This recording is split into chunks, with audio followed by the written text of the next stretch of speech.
श्रीगुरुदत्तात्रेयाय नमः।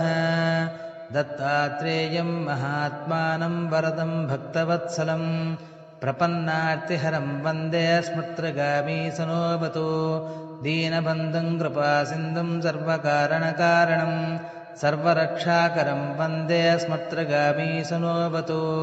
शरणागतदीनार्तपरित्राणपरायणं नारायणं विभुं वन्दे स्मर्त्रगामी सनोऽवतु।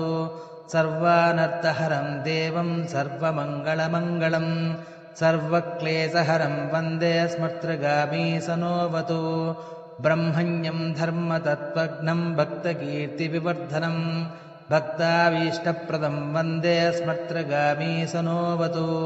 शोषणं पापपङ्कस्य दीपनं ज्ञानतेजसः तापप्रशमनं वन्दे स्मर्त्रगामी सनोऽवतु।